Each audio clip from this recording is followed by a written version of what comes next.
Hey everyone, and thanks for joining me today on my YouTube channel, and welcome to a new installment of a Pixelated point of view talk, or APPOVTALK for short.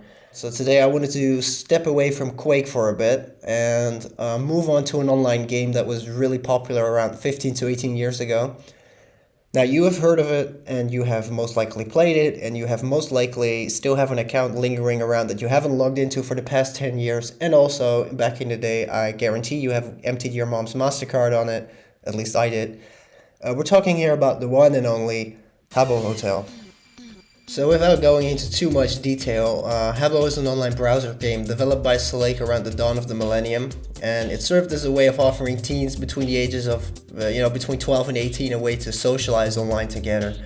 So the idea is pretty simple. You create a virtual avatar which is called a Habbo, and you can, resemble basically anything you want. You can make something that resembles yourself, something out of this world, or your MySpace girlfriend. It doesn't really matter. You can just you can make anything that you like. There's a lot of options, and hairstyles and hairdos to choose from, and it's absolutely awesome. I mean, the customization has gone great lengths over the past years.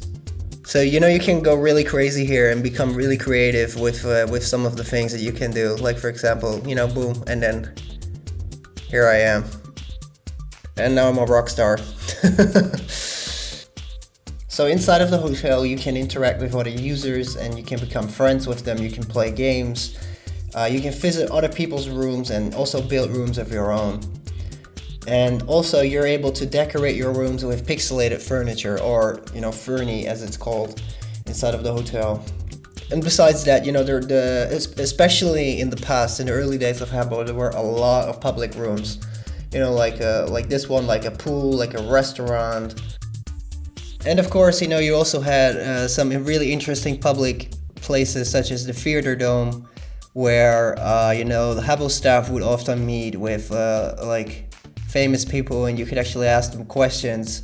And the majority of these public spaces, they really looked super awesome.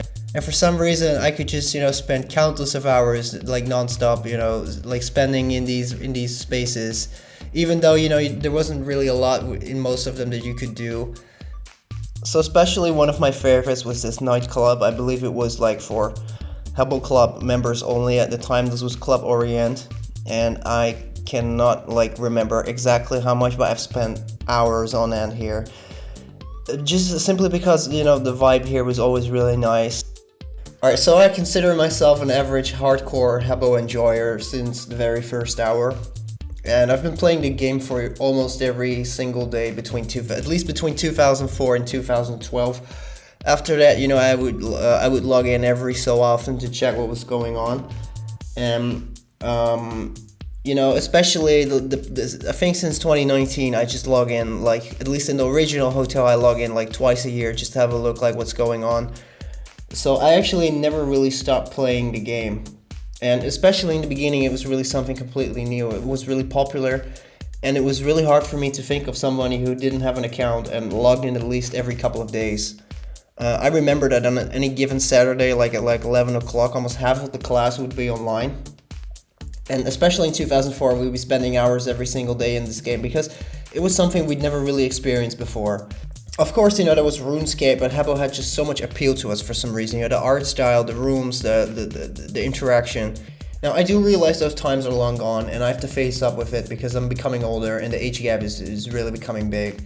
There's not much enjoyment, when you're in an official hotel standing between 13-year-olds who extensively discuss teen angst and homework deadlines. So that's why I still barely play in the official hotel. First of all, there's barely people online. The hotel really rapidly declined in popularity. I believe in the beginning, on the peak of its popularity in 2007 or 2008, there would be 12 to 15,000 people online. Now there is max 200. I don't feel much of a connection left with the hotel, and all of my digital friends stopped playing years ago. I mean, some of them haven't even logged in for over 10 years. And the 1% of people in their 20s who still play this game probably all play on retros anyway, because, they don't want to deal with this kind of stuff. So that's actually where I spent most of my time, to be honest. Now, the core of our story starts during the spring of 2007, if I remember correctly. And I remember on a specific day, the hotel was offline for a really long time. And that could only mean like one thing, and that was that there was a huge update coming. And that update would be version 13 to be exact.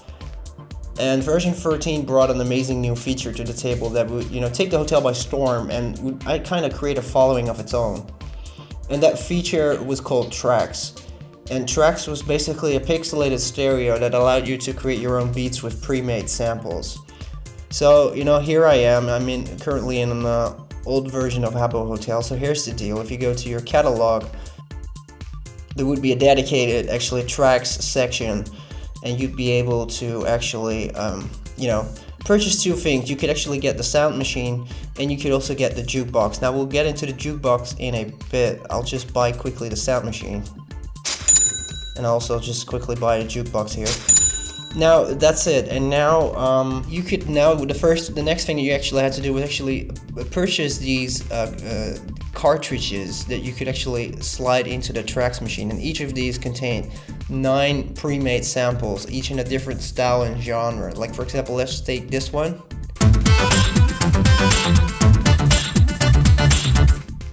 And we have this one.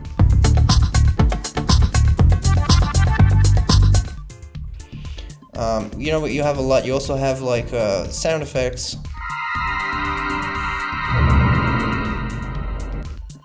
There's also a lot of dance tracks. Let's just get this one real quick.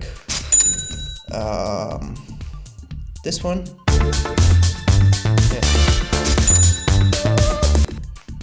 Yeah. What else do we have? These are all the rock tracks, rock samples. I will get this one, the classic Habbo ones. Sounds really nice, I love it. And let's get this one, whatever. Let's just get a couple. Now, it was actually kind of simple. The only thing you need to do is just grab your Tracks machine, put it in your room. Now, in order to activate it, you need to double click on it. And there's two things that you could do. You can either turn it on, and basically it will just play everything that is in your playlist, or you can go to the Tracks editor. Now, the editor here is an overview of all your songs. You can edit existing ones or create new ones.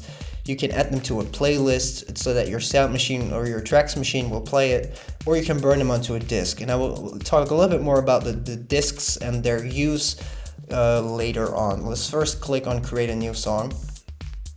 So here's the UI. You could load up to a maximum of 4 of these cartridges. So in total you can play around with 36 different samples. And here's an overview of all of your Tracks cartridges that you have purchased and that you can add to the mixer. This is your UI. This is basically the timeline. You have 4 tracks that you can put samples on. You can move the cursor around. You can use the arrow keys to move around in time. I believe there is a maximum of 5 minutes that you could make tracks. Yeah, there's a max of 5 minutes. The play button speaks for itself, save and delete. So let's just click on it and add some stuff in there and create something really quick. So let's add this one, add this one, add this one, and let's add the dance one. Now when you hover over a track or sample,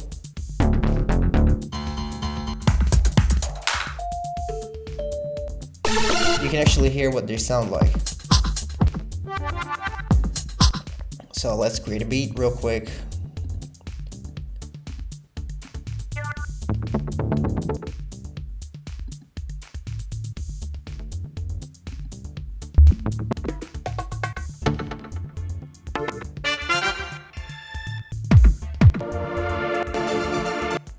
Alright, so let's take a quick listen to what I've made so far.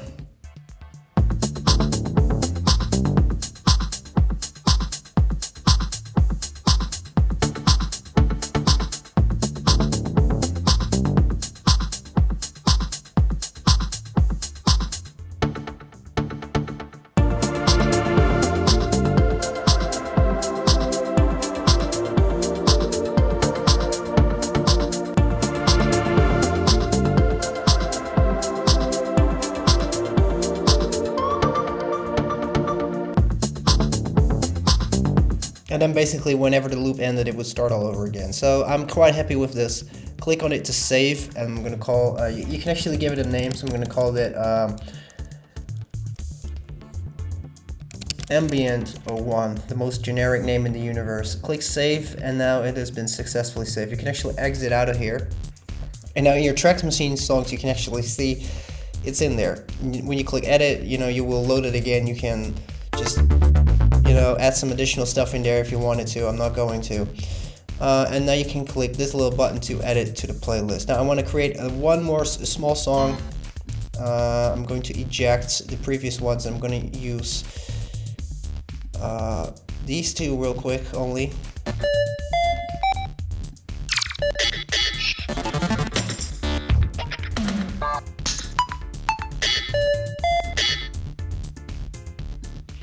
Alright, let's take a quick listen.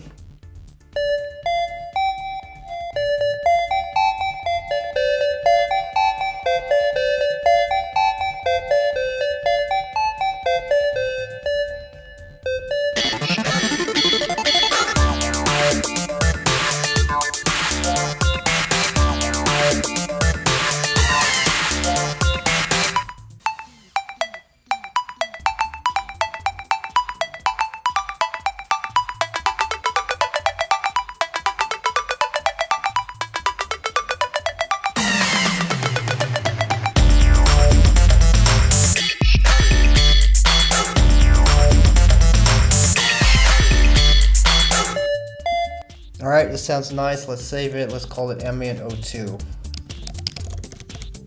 And save. Now it's also been saved.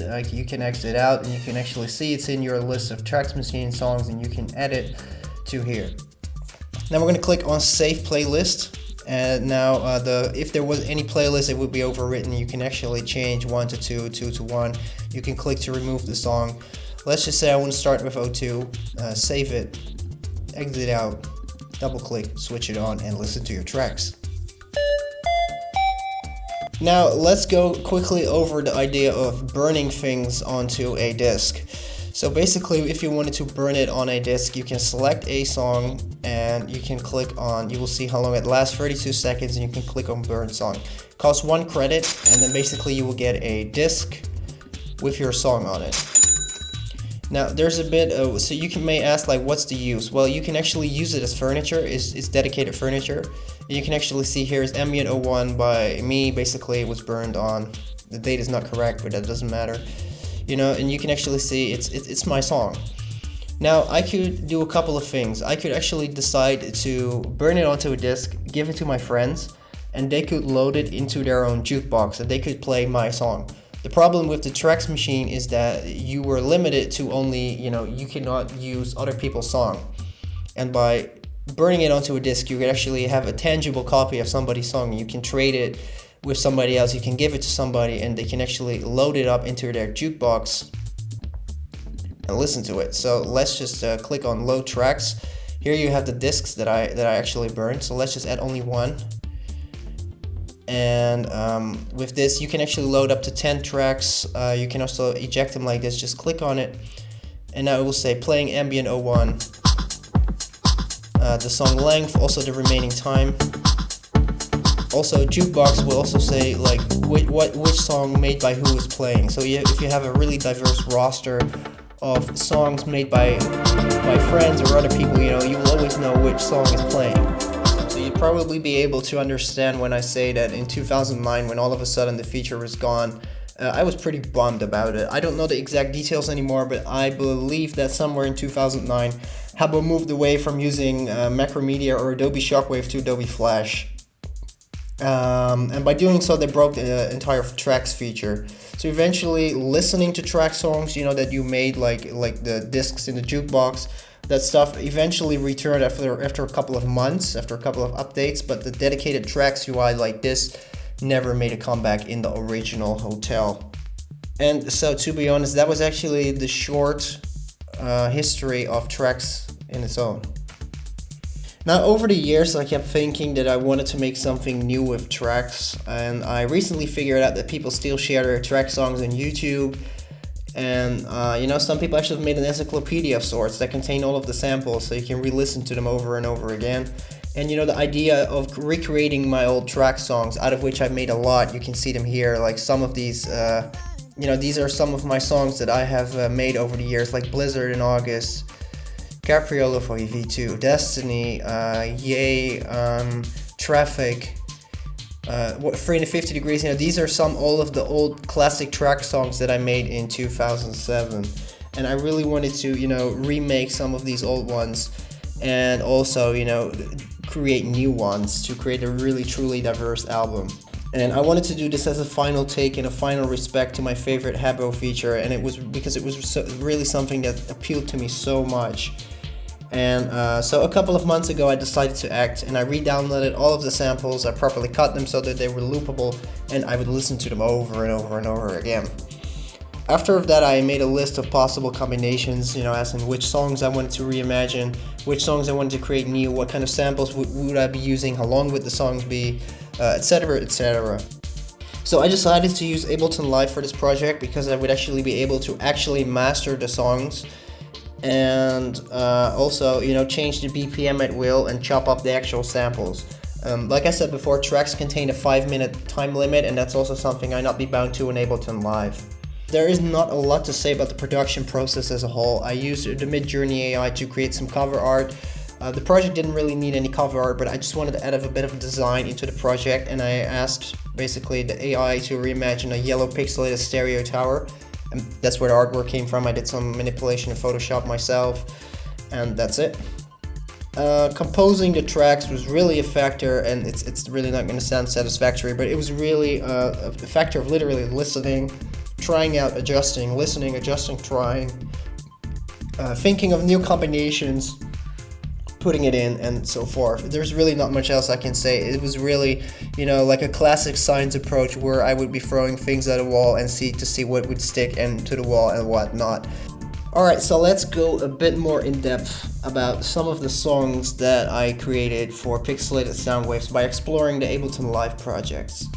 Now, in order to keep the video a bit digestible, I'm not going over all 12 of them. I'm just going to keep it to 4 songs. I'm gonna go over Early Days, Vermilion, Searchlight, and Lighting the Tiles. Now, I will go more in depth about all the other songs in a blog post on my blog. If you want to check that out, you can check it out in the description below. Also, there's more information about each of the songs in the track description on the appropriate video, but I can understand, you know, that you want to see it in one specific place, so feel free to check out the blog post with all of the additional information. Now, let's start off with Early Days. So Early Days, it's a classic nod to classic tracks. And what that means is basically I limited myself to the very first 3 cartridges that were released in 2007. Those were the Habbo theme, the Duck Funk, and the Battle Ball theme. And so basically I started off with a standard drum and bass, and that was this.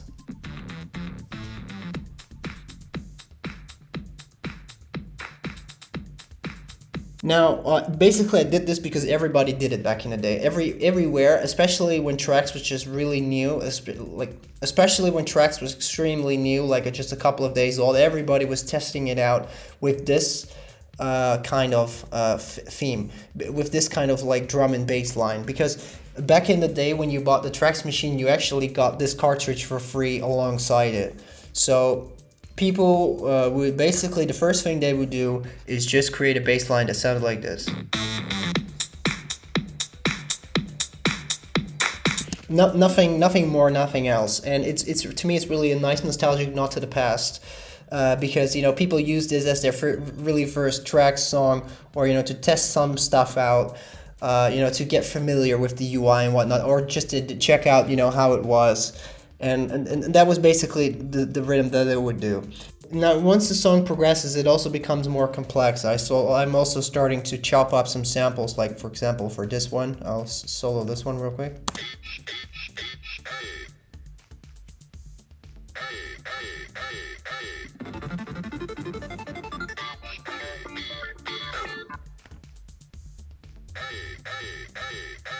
So, you know, in a sense, it became a nice experimental playground for me to grab existing samples and to see what would work and what not.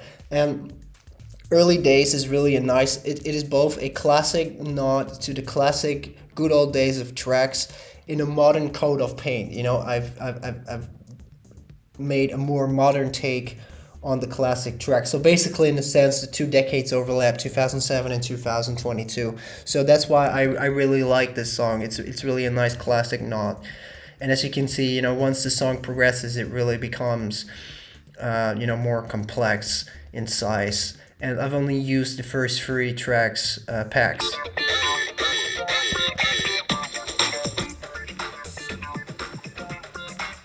So as you can see, I have the Habbo theme, the Duck Funk, Habbo theme, Duck Funk. And here is the classic little thing that I just did.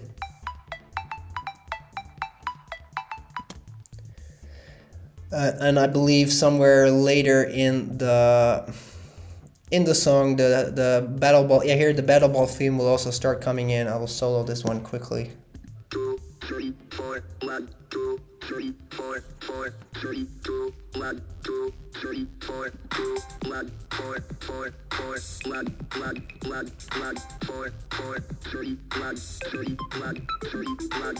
Alright, next up we have Vermilion, and this is the remaster of the very first song I made once I, you know, moved on from the standard soundscapes and test beats and whatnot. I believe it was somewhere in late spring 2007 when I really started to make my first song, and this was actually the very first song. It combines a couple of cartridge packs of cartridges that I really enjoyed combining, the house loops, the jive sideburns, the spicy Donna, and the banga manga, if I'm correctly, the Bollywood style of samples like this one.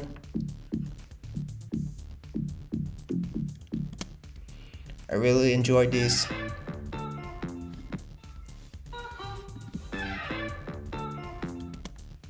Now, this is a song that I really hold dear, and I heard it countless times over the years. If you have just, if you remember the pile of CDs that I just showed you in my official Habbo account,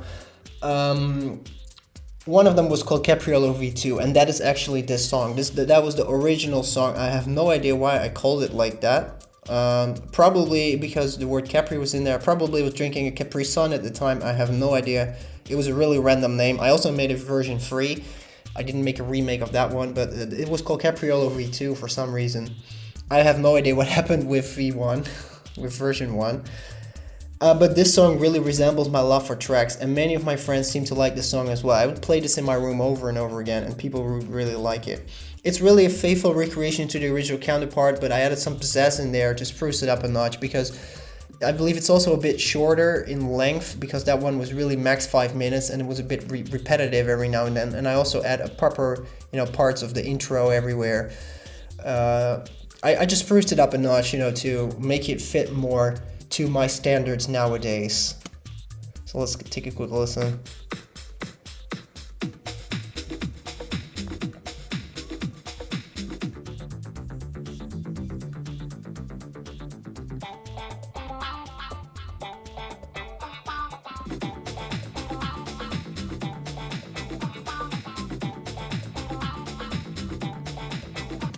And also here.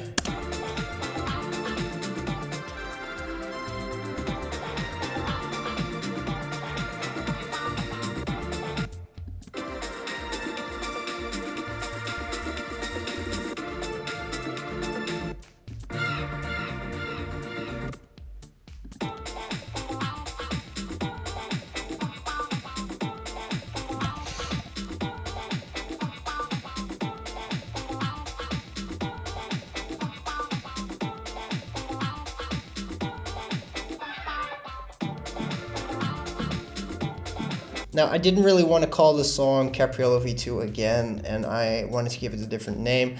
So I imagined the song as a color, and I came up with Vermilion because I thought it was a sleek, sassy, and classy name that really represented the spirit of the song. I also really like the color Vermilion, and, you know, when I thought of the color Vermilion, when I imagined the color, I would really thought, like, you know, this is really something that this song could be, so that's why it was called Vermilion. Alright, so the third song I want to take a look at is called Searchlight, and for those of you who are into details, please take a look at the top left of my screen. you probably recognize that instead of 120 it says 134. So this is one of the first songs that I actually changed the BPM for. I amped it up to around 134. The classic tracks samples were around 120 BPM or so. And I really wanted to, make a nice trance track. And this is probably really the closest I can get to a real trance track with pre-made samples from an online game, But, the BPM really helps here because it makes it a lot faster and it really makes it sound more like classic tracks.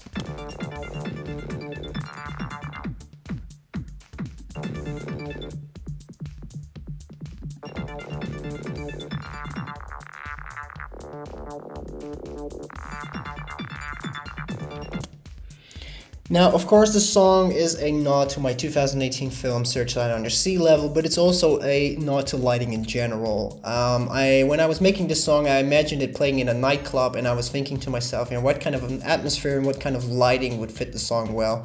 And I just kept coming back to white moving heads, they were moving around through thick layers of fog, which looks like searchlights, so once again, I borrowed the name Searchlight.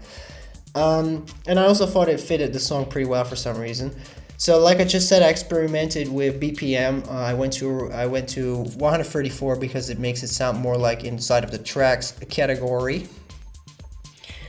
And that is really something I'm really glad about, that I was able to change the BPM, because I absolutely hated that there were track samples inside of tracks, that really made you able to create a nice trance, dance, techno song, but you couldn't change the BPM. So I really thought to myself already back in the day, like, what is the use? And I'm really happy that I got to work around that with amping up the BPM. Let's take a look at a couple more samples. So this one. Now, of course, I also have vocals.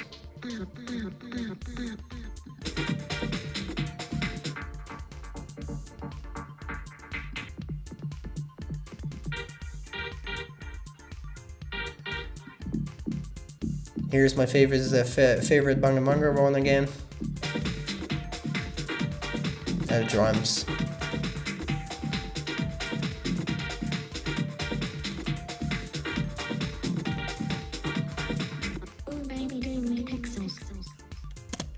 Alright.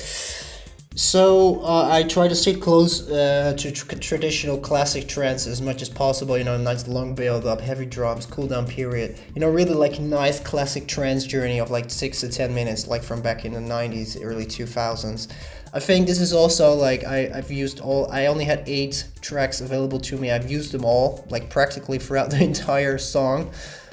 And I've used quite a lot of like sample packs. I mean, look, if you can look here, I have all the sample packs that were available to me, and yeah.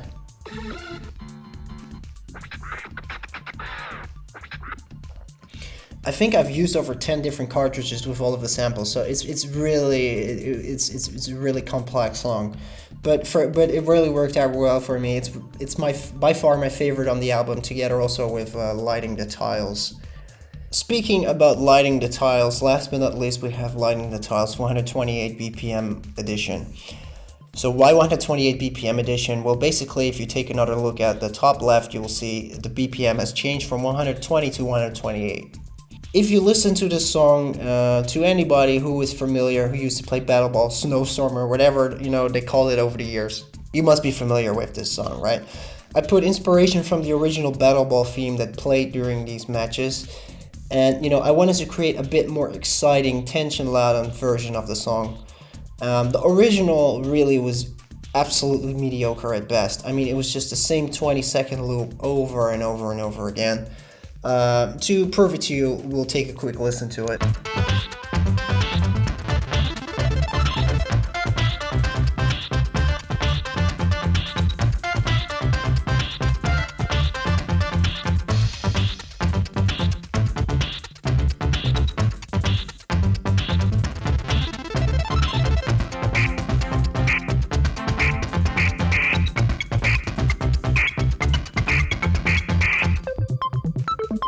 That is basically how mediocre the theme was. It was literally the same, loop over and over and over again. And I really wanted to create something more exciting. I wanted to implement the speed of the game, you know, the tension the game brings, and the emphasis on accumulating points, and also the ever-ticking clock that was never in your favor. And, you know, so if you take a listen to it, of course you will recognize the beginning.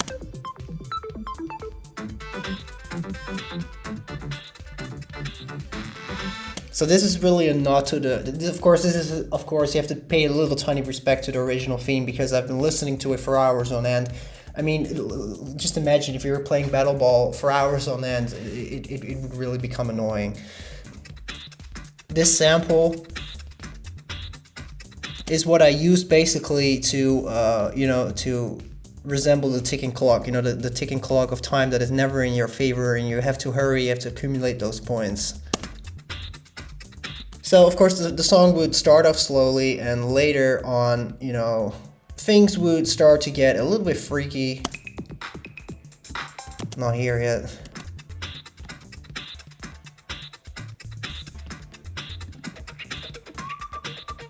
Like here. So here basically is the part, you know, where we're halfway through. You know, you have to, the music will also amplify on that.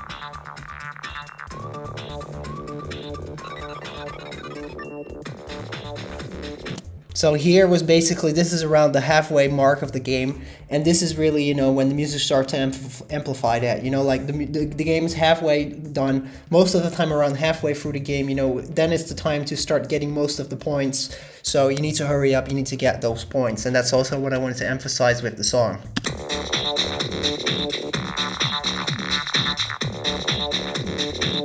And also, of course, you know, the ever-ticking clock is always there. I think I've used him throughout the entire song. You should really take a listen to it. You will hear him all the time. Now, of course, only to end up with the final seconds of the game, I wanted to create also a bit of tension here, you know, like, for example, here.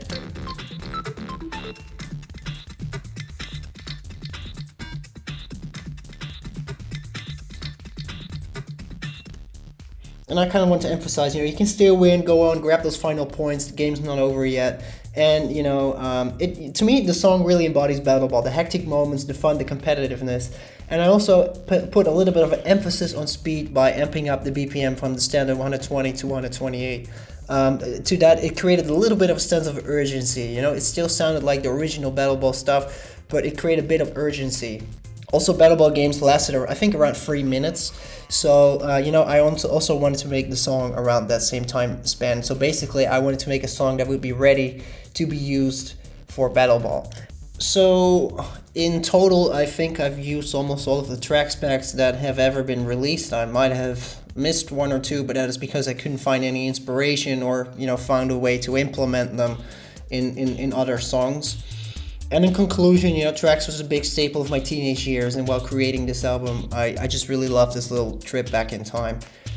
Feel free to check out the album on my YouTube channel, and again, I've probably said this multiple times, but I need to place emphasis on that it's my own project for entertainment purposes only, and just to relive the glory days of Habbo Tracks. I'm not trying to, you know, do an ass pull on Sulake or whatever. I just want to do this for entertainment purposes. Sulake is also not affiliated with this project, and all of the samples that were used in any of these songs rightfully belong to Sulake, so proper copyright given there. So with this, I'd like to conclude the second installment of APPOVTALK. Thanks again, everyone, for reaching out to me, sending me messages, and watching my work. It really means the world to me. So let me know in the comments, you know, what are your memories of Habbo Hotel? What are your memories of tracks? Were you a hardcore tracks creator? Were you a hardcore Habbo player? If so, what is your favorite tracks pack? I'm just dying to know, you know, what is everybody's favorite tracks pack? What kind of songs would you make? So thanks again for watching. This was Jordi for Pixelated Point of View, and see you all in the next one.